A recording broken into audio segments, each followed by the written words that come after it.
Chapter 4. And he began again to teach by the seaside. And there was gathered unto him a great multitude, so that he entered into a ship, and sat in the sea, and the whole multitude was by the sea on the land. And he taught them many things by parables, and said unto them in his doctrine, Hearken, behold, there went out a sower to sow. And it came to pass, as he sowed, some fell by the wayside, and the fowls of the air came and devoured it up. And some fell on stony ground, where it had not much earth. And immediately it sprang up, because it had no depth of earth. But when the sun was up, it was scorched, and because it had no root, it withered away. And some fell among thorns, and the thorns grew up and choked it, and it yielded no fruit. And other fell on good ground, and did yield fruit, that sprang up and increased, and brought forth some 30, and some 60, and some 100. And he said unto them, He that hath ears to hear, let him hear. And when he was alone, they that were about him with the 12 asked of him the parable. And he said unto them, Unto you it is given to know the mystery of the kingdom of God, but unto them that are without all these things are done in parables, that seeing they may see and not perceive, and hearing they may hear and not understand, lest at any time they should be converted, and their sins should be forgiven them. And he said unto them, Know ye not this parable? And how then will ye know all parables? The sower soweth the word. And these are they by the wayside, where the word is sown. But when they have heard, Satan cometh immediately, and taketh away the word that was sown in their hearts. And these are they likewise which are sown on stony ground, who, when they have heard the word, immediately receive it with gladness, and have no root in themselves, and so endure but for a time. Afterward, when affliction or persecution ariseth for the word's sake, immediately they are offended. And these are they which are sown among thorns, such as hear the word, and the cares of this world, and the deceitfulness of riches, and the lusts of other things entering in, choke the word, and it becometh unfruitful. And these are they which are sown on good ground, such as hear the word, and receive it, and bring forth fruit, some 30-fold, some 60, and some 100. And he said unto them, Is a candle brought to be put under a bushel, or under a bed, and not be set on a candlestick?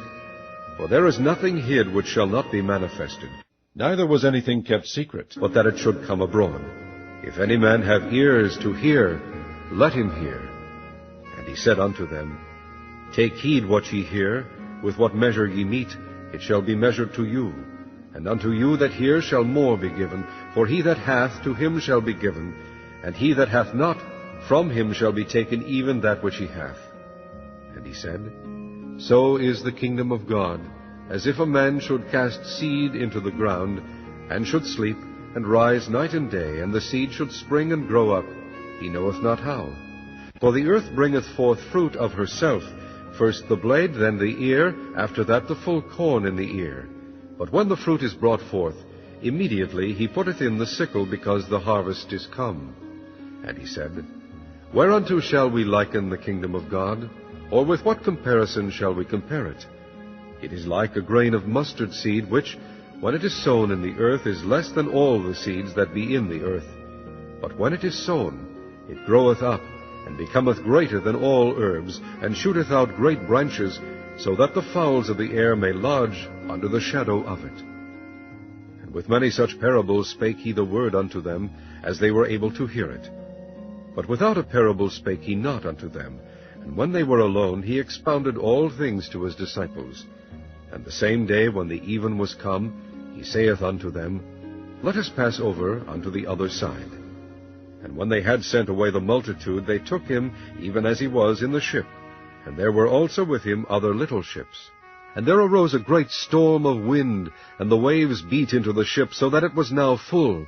And he was in the hinder part of the ship, asleep on a pillow. And they awake him, and say unto him, Master, carest thou not that we perish? And he arose, and rebuked the wind, and said unto the sea, Peace, be still. And the wind ceased, and there was a great calm. And he said unto them, Why are ye so fearful? How is it that ye have no faith? And they feared exceedingly, and said to one another, What manner of man is this, that even the wind and the sea obey him? Chapter 5. And they came over unto the other side of the sea, into the country of the Gadarenes.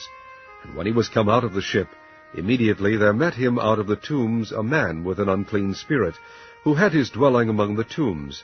And no man could bind him, no, not with chains, because that he had been often bound with fetters and chains, and the chains had been plucked asunder by him, and the fetters broken in pieces, neither could any man tame him. And always night and day he was in the mountains and in the tombs, crying and cutting himself with stones. But when he saw Jesus afar off, he ran and worshipped him, and cried with a loud voice, and said, What have I to do with thee, Jesus, thou Son of the Most High God?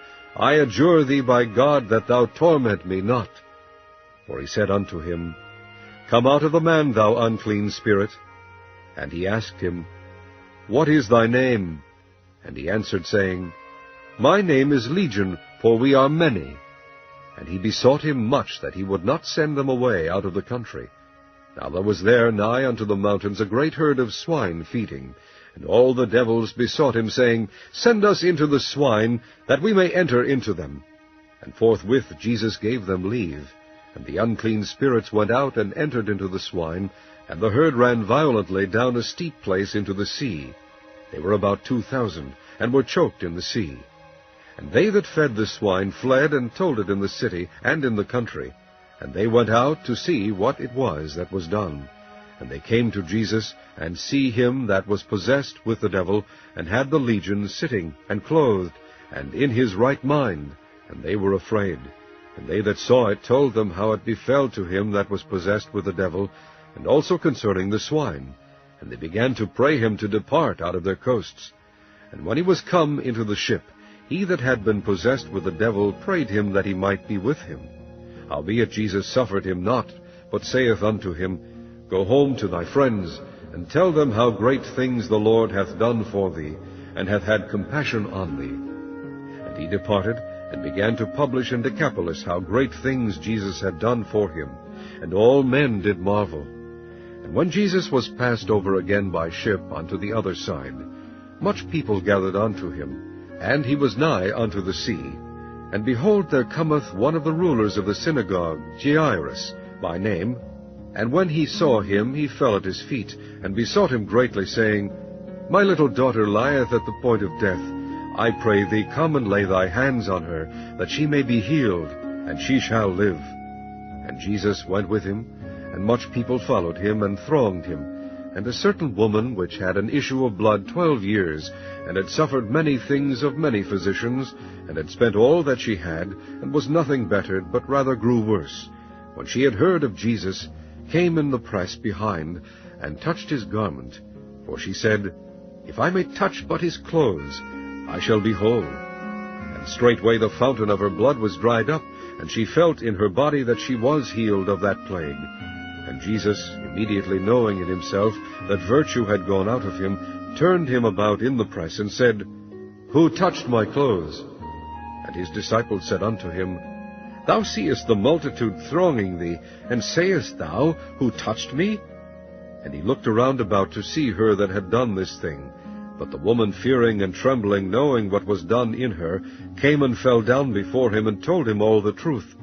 And he said unto her, Daughter, thy faith hath made thee whole. Go in peace, and be whole of thy plague. While he yet spake, there came from the ruler of the synagogue's house certain which said, Thy daughter is dead.